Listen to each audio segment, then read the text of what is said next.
Welcome. Today, we're going to take a look at this idea of creating a classroom culture that's based on a core concept around collaborative classroom management.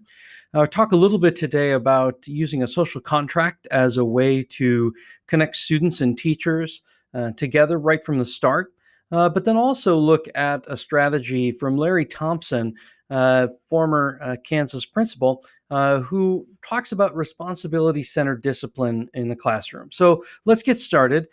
During this time, we want to look at these learning targets and achieve these goals by the end of our work together. The first is to identify preventative classroom management strategies that help promote that positive, participatory, and productive learning environment. And then also demonstrate an understanding of a verbal disciplinary strategy that helps do the following things. First, maintain a positive relationship with the student. The student is given a chance to own his or her behavior and then bring a positive resolution to the interaction. So that's what we want to look at today. Let's dive in. The first question that we need to think about and look at is, why is this really important? And it comes down to these questions. How many of us as teachers and education professionals have ever been trained on how to confront a student verbally about their behavior in a positive manner? How many of us have a behavior management strategy that allows us to be positive rather than reactive? That's what we want to look at today. And I start with this, and I'm a history teacher, and so I always go back to this. And as a teacher in the classroom, I think about the social contract as a key part of our creating a learning environment. There's a lot of different pieces that we can look to. The Magna Carta in 1215 that brought law to bear on a law-breaking king, King John. We look at the Women's Rights Convention at Seneca Falls and what they put together as their Declaration of Sentiments, or the Mayflower Compact, or the Declaration of Independence itself. NATO is a strategic alliance. The United Nations, all of these organizations of countries and people are centered around the idea that we're putting our names on paper. We're literally signing a document that says this is what we believe, and this is what we're going to hold each other to, and what accountable behavior really looks like. So if we think about the historical context of this work, it's absolutely important that we highlight this work at a large level, but also at the smallest level of our classroom. The work of a social contract can really set the tone and set the stage for some awesome opportunities for collaboration and really a democratic classroom. So when we look at the social contract, it really can all start with this activity. When I use this in the classroom, I have students come to class with answers to these 4 questions already provided and already put together. And that really is number 1, how do you want to be treated by Mr. Brickmo, me, the teacher? How do you want to be treated by each other? How do you think Mr. Brickmo wants to be treated by you? And then finally, how do we treat each other when there's conflict? And if they come together with those 4 questions answered, then we get into another process where we look particularly at the small group brainstorm. And then we have a large group sharing from that small group with a facilitator that documents this and scribes what they're talking about and the key words. And as a facilitator, you might have to ask for some explanation or clarity and teach what that behavior could look like. If everybody says respect, which is certainly easy to say, well, what does that idea of respect look like? What does it look like when somebody is sharing a presentation? What does it look like about needing to go to the bathroom or step out of class for a moment? How do we do that in a respectful way? So you as the facilitator can help teach and get clarity around those particular ideas. Affirm the concepts that are often repeated, check mark next to it, an X by it, that every time that concept comes up. Ask final questions of clarification after the whole thing has been written down on that poster. And then this is the important part. Actually document this. Type up that social contract, or call it an agreement of behaviors or community agreements, whatever you need to call it. And then at the end, have everybody sign it the next day. Ask for clarity. and then post it in the classroom. Keep revisiting those ideas that are in the social contract or those agreements that you've come up with so that it becomes a key part of your class's personality and your class's expectations. Once we have that stage set, it becomes a lot easier to address any issues that come up because we can keep referring back to that social contract that's on the board, that's on the front of the room, and then they sign that. And that's kind of the key part of this social contract idea.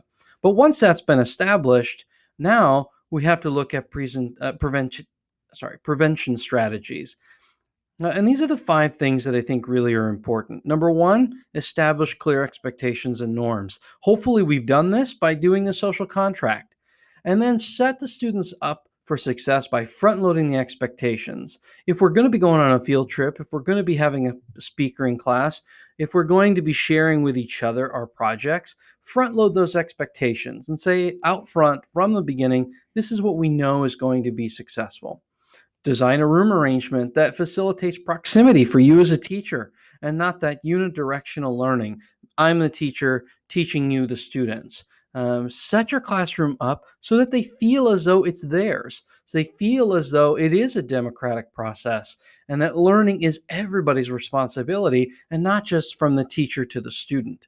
And then finally, but probably most importantly, build relationships. It starts from the moment those students walk into your classroom. It starts from the moment they see you. It could be shaking hands, high-fiving, whatever that might be, but it's a way for you to build those relationships with students right from the start, from the moment they walk into those doors. So, there are a lot of different ways. What if things go a little bit south and all of a sudden your strategies don't seem to be working? Well, you can ignore, and maybe that's the easy thing. We're certainly used to that. We don't want to give attention to the negative behaviors. We can go through traditional confrontation. Hey, put your cell phone away. Hey, why are you doing that? I told you 5 times that you shouldn't be out of your seat right now. Now you've got an audience, and now that conflict is in the middle of the arena. So I would submit that Larry Thompson's tool, Give 'em 5, is a nice, easy strategy that we can all use. And let's dive in and take a look at what that verbal strategy is going to look like when you've got a problem behavior or a behavior that doesn't meet those expectations that have been set forth in your classroom. The Give 'em 5 is really 5 steps. The first is support. Support that student. Provide the expectation, notify them or identify for them what the breakdown is, what's the benefit for achieving compliance and moving forward together, and then provide closure. But the important part is to have this as an individual conversation. Get the class doing something. If the behavior has taken class off track, say, all right, class, everybody take out a sheet of paper, or everybody go to the book, or pull out your book that you're annotating and create an on-the-fly assignment or activity that gets everybody focused on that particular piece, individually focused on the activity that you've planned on the fly here.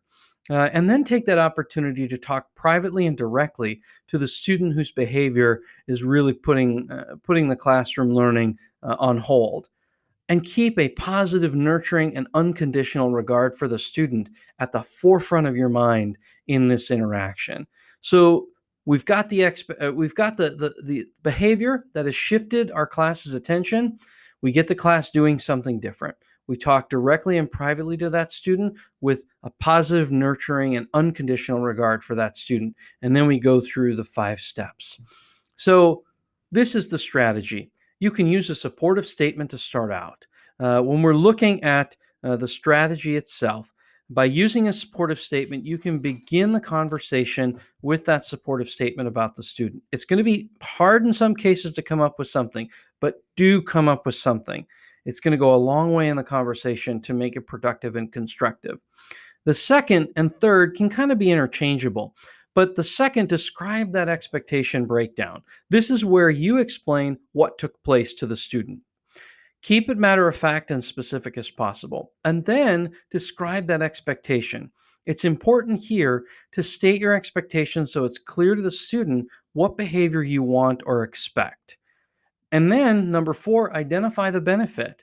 How will meeting this expectation help the student and others? Make sure to address the benefit to the student and have this possibly even be a conversation. This isn't just steps 1, 2, 3, 4, 5 for the student, and you just talk at them. Have a conversation with them about the benefits and the expectation. Circle back to those expectations and community agreements in the social contract. But most importantly, provide closure. Seek agreement with the student, a commitment from the student for effort towards the expectation, and conclude the conversation by thanking that student for agreement to the expectation and a willingness to move forward positively. Those are important steps. And with practice of providing supportive statements to the student, identifying what that expectation is, what that breakdown was, making it clear for them that they know what the benefit is, and then providing closure, we can have a meaningful and direct and intentional conversation with them about their behavior. And it's not confrontational, it's not something that puts you against the student, and it gives us a verbal strategy that we can use to make sure that we can move forward. Here's some examples. Let's say we have a student, Joe, who's tardy, coming late to class. And the first one, a supportive statement. Joe, you're a positive contributor to class discussions, and you relate well to your classmates. And I want to build on that to help you be even more successful. Our class time is really limited, and we have a lot to do. So I start class right at the bell. That makes it extra important for you to arrive on time so we can get things rolling and you don't miss anything. So far this quarter, you've arrived late 3 times to my class. I truly believe that your performance in class is going to improve and the whole class will benefit if you arrive on time. And then a conversation with the student would incur. Now we provide closure. Thanks for agreeing to be here on time from here on out. I really believe that this is going to help us all out. So that gives you a sense, a little bit about how those statements work their way through in a non-confrontational, but sets out for everybody those expectations. Maybe it's a question about respect, and that conversation could sound something like this. Sam, you're doing great in class, and I really think that you have a strong ability in English language arts. I think that this class can really provide you an opportunity to take those abilities to the next level by giving you a chance to be a leader. In my class, I encourage students to ask questions and contribute to the discussion. So it's critical that everybody treats each other with respect at all times so that every student feels comfortable speaking up. A couple of times this year, you've had laughter or you've laughed at or teased a particular student when he or she asked questions in class, and you did that again today. I really believe that if you showed respect to all of your classmates and refrained from teasing the students, the others in the class would view you as even more of a leader and would really want to emulate your behavior. I'm glad that you agree to being respectful, and it's important, and I'm looking forward to you being a leader in my class. When we think about these examples, it's not, again, just me talking to the student or unidirectional or direct, but that back and forth keeps us going in a conversation around support, expectations, the breakdown, and the benefit. Those 3 pieces in the middle, expectation, breakdown, and benefit, are great opportunities for you to have that continuing conversation with students. So here's some helpful tips. Really always make that conversation as private as possible. Don't take on a pack. Don't make this a huge class conversation where you go through give them 5 as a class. No. Taking on a pack, you're always going to lose. Make it one at a time in those conversations. Keep yourself in a safe position and model control. One of the biggest problems that we can run into as teachers is rising up to their level of tension. When you can bring back that tension to a comfortable and appropriate discussion by keeping yourself in control, then that models that behavior for all students. And also, be at eye level or below them when possible. Assume a non-threatening position. If they're sitting in desks, take a knee. If they're sitting on the floor, sit on the floor with them.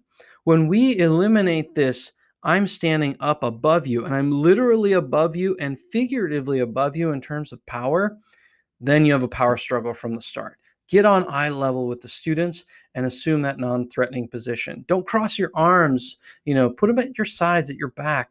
Whatever the case is, keep in mind that your body language is helping move this conversation in the direction it needs to go.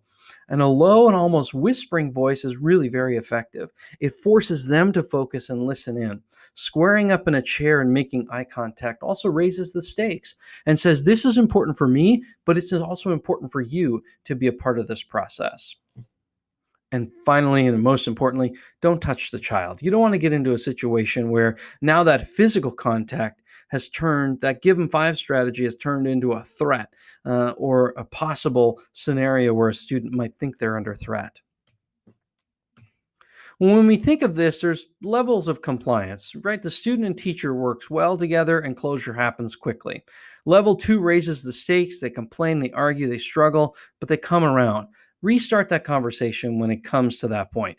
Bring things back right to the beginning and walk through that. If we get to a level 3 where there's a loss of control and can't happen, closure can't happen, then it takes the next step, and maybe that's an office referral. But at least now you have the strategy in place that you can communicate to your administrator that you went through these steps and this is the conversation and how it went to. If you've lost track of it and you don't really know what happened, the beauty of Give 'em 5 is it gets you back on that track so that you can communicate to the administrator exactly what happened.